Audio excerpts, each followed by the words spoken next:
Bismillahirrahmanirrahim. Assalamu alaikum wa rahmatullah wa barakatuh. Hoş geldiniz Kur'an söyleyen bir tuğanım. İnşallah bugün Kur'an kasiyetleri kitabından markumdarga жақшы işlerin soğubu жетеби аттуу temalardan okup sabak alabız. Elhamdülillahi Rabbil alamin ve la akıbatu lil muttaqin ve salatu ve selam ala ashrafil mursalin nabiyina Muhammed ve ala alihi ve sahbihi ecmaîn. Amin. Allahümme salli ala Muhammed ve ala Muhammed kama sallaita ala İbrahim ve ala İbrahim inneke hamidun mecid. Allahümme barik ala Muhammed ve ala Muhammed kama barakta ala İbrahim ve ala İbrahim inneke hamidun mecid. Amin. Kabırdağı markum üçün Kur'an okuğunun şariаттагы өкүмү кандай? Окулган Курандын жана башка жакшы иштердин сообу маркумга жетеби? Жооп. Биринчи жооп. Бул дүйнөдө өзү жасаган жакшы иштеринен өлгөн адамдын пайда көрөрү, сооп табары тууралуу аалымдардын баардыгы бирдей бир көз карашта.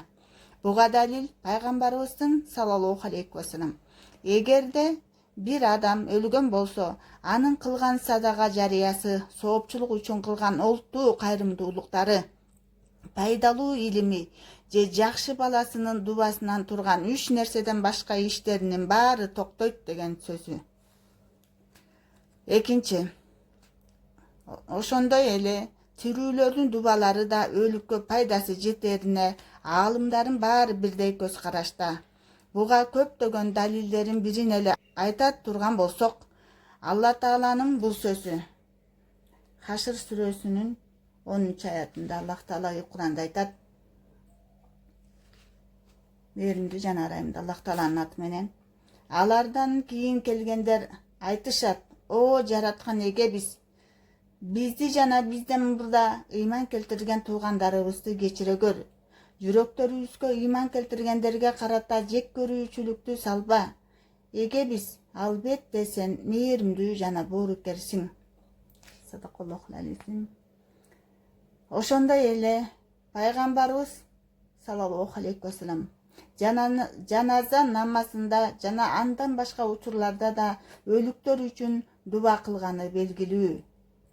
Малик уулу Ауфтун радиаллаху анху айтуусунда пайгамбарыбыз саллаллаху алейхи вассалам бир жолу жаназа намазын окуганда анын дубасынан мындай дегенин жаттап калдым: "О Аллахым, аны кечире көр, ага ырайымдуулук кыл, аны аман сактап күнөөлөрүн кечир, жаткан жерин сыйлуу кылып, кирер жерин кенен кыл." Муслим. Үчүнчү, ошондой эле тирүүлөрдүн өлүккө арнап кылган садакаларынан да өлүккө пайда тиеринде аалымдар бирдей чечимде. Буга далил Айша радиаллаху анха энебиздин айткан хадиси. Bir адам пайгамбарыбызга саллаллаху алейхи вассалам келип: "О Алланын элчиси, менин энем кокусунан жан берди. Осиятта айта албай калды. Эгерде сүйлөөгө мүмкүнчүлүгү болгондо садака берүүнү осият кылар беле деп ойлоймун.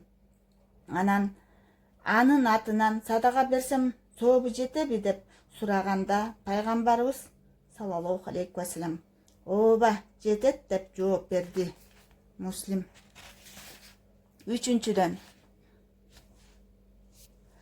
анан дагы өлгөн маркумдун атынан хач кылса да өлүккө сообу жетип пайдасы тиерине да баардык аалымдар бирдей чечимде болушкан.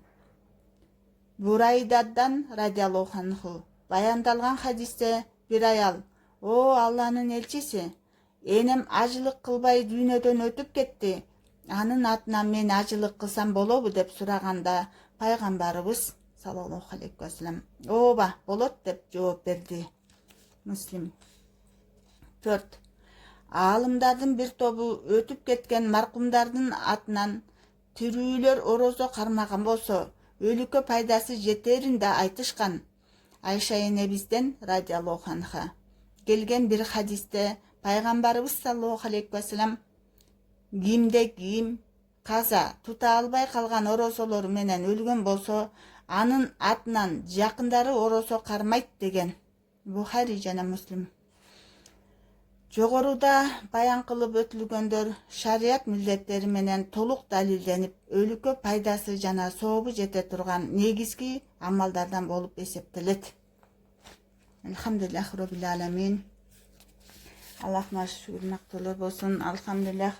Аллахым ар бир үйдө атыбыздан дуба кылуучу өзүнүн таква салих кулдарын чыгарып, Аллахым артыбыздан кайыр садака кыла турган кайрымдуу улуу кыздардан ар бир үйдө болсун. Аллахым акыретте бизге нурдан тажы ийискен таква салих улуу кыздардан берип, Аллахым ошолордун келечегин кең кылып, эки дүйнө бактылыгын насип кылып, Аллахым баарыбыздын билип билбей калган күнөөлөрүбүздү кечирип, Аллахым акыркы келмебизде өзү ыраазы болгон абалда гана ла илаха иллаллах Мухаммад расулуллах, ашхаду ан ла илаха иллаллах ва ашхаду анна Мухаммадан абдуху ва расулух келмеси менен жашап өтүү бактысын насип кылып, окуп аткан Курандарыбыздын шапатына, пайгамбарыбыз саллаллаху алейхи ва салламдын шапатына ээ кылып, өзүнүн жамалын көрүү бактысын насип кылып, өзү ыраазы болуп, өзү ыраазы кылсын. Амин. Амин деп алакан жайган ар бирибиздин дуа тилегибизди кабыл кылып, Аллахым өзү коргоп, өзү колдосун. Ассаламу алейкум ва рахматуллахи ва баракатух.